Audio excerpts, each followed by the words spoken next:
నుంచి దూరంగా పారిపోతాం. ఎప్పుడైనా ఊహించారా మీరు ఈ భయాన్ని మనం సద్వినియోగం చేసుకోగలమా అని? తప్పకుండా చేసుకోగలం. మంత్రం కాని అక్షరం లేనట్టుగానే ఈ భయాన్ని కూడా మనం సద్వినియోగం చేసుకోవచ్చును.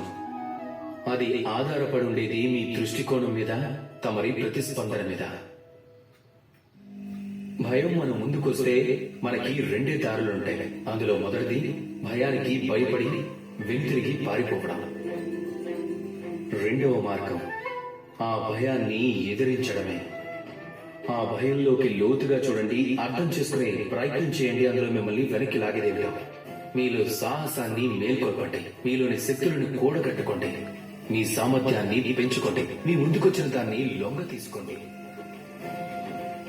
భయం వెంటాడుతుంది, మీరు దానికి భయపడితే, ఒకవేళ మీరే భయపెడితే ఆ భయమే పారిపోతుంది.